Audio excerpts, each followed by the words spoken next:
Est-ce que vous connaissez cet appareil? C'est un défibrillateur. Dans cette vidéo, Valérie va vous en parler. Elle va vous expliquer comment l'utiliser.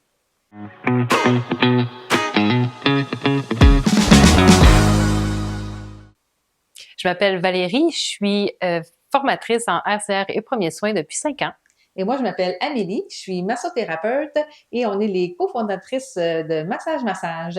Nous, ce qu'on veut, c'est aider les gens à profiter des bienfaits de la massothérapie et les encourager à prendre soin de leur santé, autant leur santé physique que leur santé mentale. Donc, on va commencer avec la défibrillation, donc le défibrillateur. Le défibrillateur, il arrive dans une situation d'urgence quand on a appelé le 911 ou quand on a demandé à quelqu'un d'aller chercher un défibrillateur. Donc, si vous avez écouté les 2 premières vidéos, vous savez que quand on appelle le 911, on demande toujours à la personne d'aller chercher un défibrillateur s'il y en a un. Donc, Amélie, est-ce que tu sais où est-ce qu'on peut trouver un défibrillateur?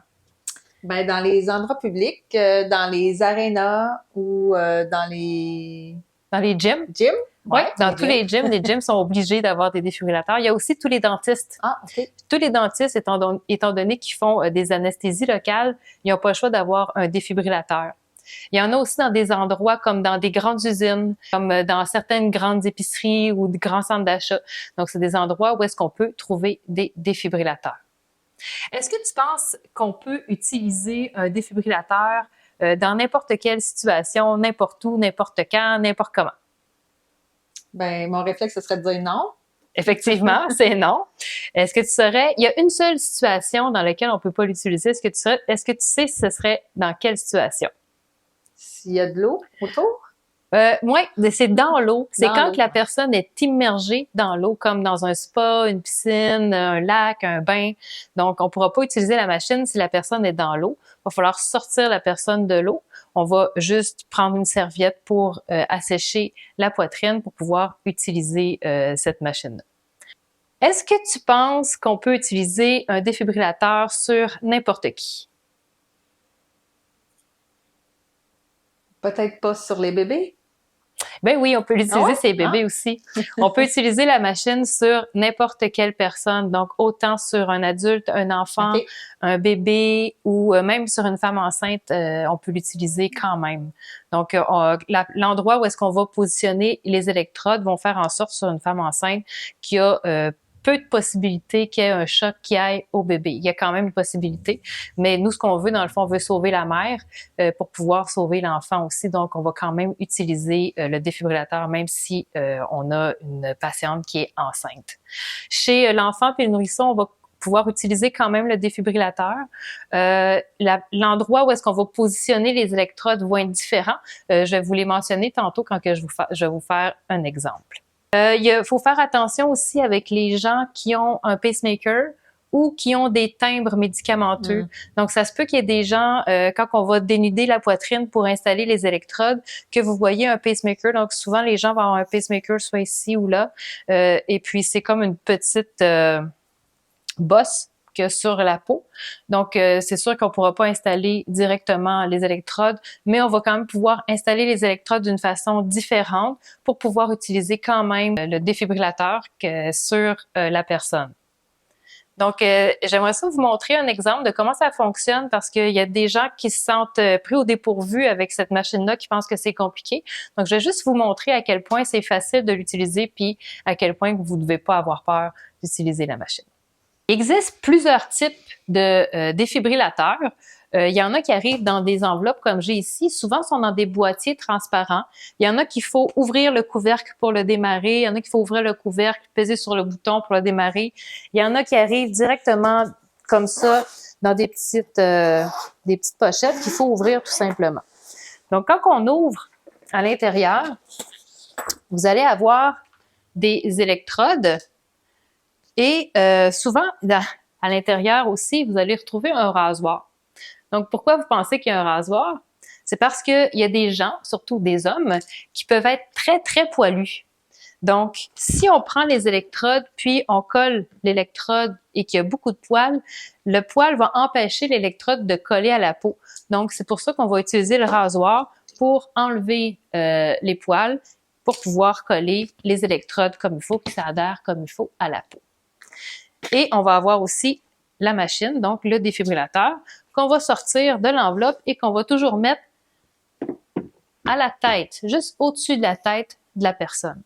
Et on la démarre et on écoute tout simplement qu'est-ce que la machine nous dit.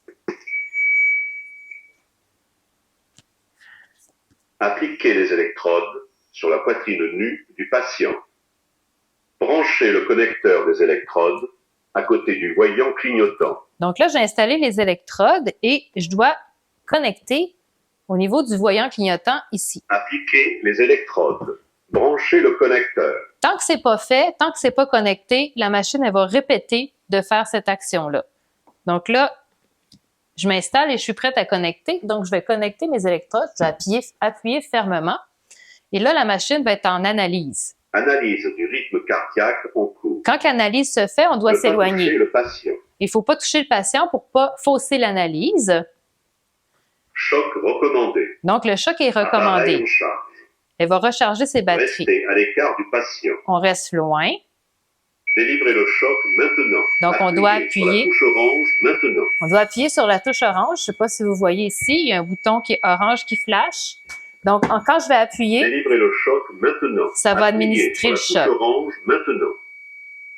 Choc délivré. En pause. Donc, une fois que le Si choc... nécessaire, pratiquez la réanimation cardio-pulmonaire. Donc, maintenant, il a terminé d'administrer son choc. Donc, quand on va administrer le choc, on va toujours s'installer près de la tête, on va appuyer, mettre notre doigt et on va dire à voix haute, attention, je dois administrer un choc et je m'assure que personne touche au corps avant d'appuyer sur le bouton choc. Une fois que le choc est donné, là, je peux me réinstaller près de la personne. Si la personne est toujours en arrêt cardiaque, j'installe mes mains sur le corps, comme j'ai mentionné de faire dans la vidéo numéro 2, et je fais mon massage cardiaque à la personne. La machine est en pause pour 2 minutes. 2 minutes après, une fois qu'elle a fait le premier choc, elle va refaire une analyse, elle va refaire exactement les mêmes étapes, et vous allez devoir redonner un choc si nécessaire. Donc, encore une fois, on s'éloigne du corps, on met notre doigt, attention, je vais donner un choc, on appuie sur donner le choc, tout simplement. Alors, en résumé, qu'est-ce qu'il faut faire? Donc, première chose, qu'est-ce qu'on doit faire? Est-ce que tu t'en rappelles?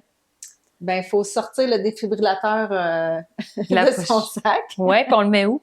On le met à la tête du patient. Oui, juste au-dessus de la tête de la personne. Après, qu'est-ce qu'on doit faire? On va placer les électrodes à la bonne position sur le patient. Oui, on va regarder les images qui sont dessinées sur les électrodes pour bien les positionner. En passant, si vous êtes stressé puis vous vous trompez de place, donc vous échangez les électrodes, c'est pas grave, c'est les mêmes électrodes, c'est juste les dessins sont là pour vous indiquer à quel endroit qu'il faut positionner les électrodes, mais pas nécessairement le bon endroit. Après ça, on va connecter les électrodes sur la machine, puis qu'est-ce qu'on va faire après? Bien, s'assurer que personne touche la personne pour faire un bon diagnostic. Oui, que le défibrillateur fasse une bonne analyse. Puis ensuite, on va peser sur le bouton qui clignote, puis on va s'assurer avant qu'encore personne ne touche à la personne pour que personne ne reçoive un choc. Oui, c'est ça, parce que s'il y a quelqu'un qui touche au corps pendant qu'on administre un choc, ben la personne qui touche au corps va recevoir le choc aussi, puis ça peut créer un arrêt cardiaque. Donc, on veut pas avoir une deuxième victime. Non. Alors, si vous avez aimé notre vidéo, on vous invite à cliquer j'aime et à le partager. Et aussi, on a créé un guide pour vous aider à diminuer vos douleurs musculaires pour de bon. C'est une vidéo d'automassage. Je vous invite à la télécharger. Le lien est juste sous la vidéo et c'est gratuit.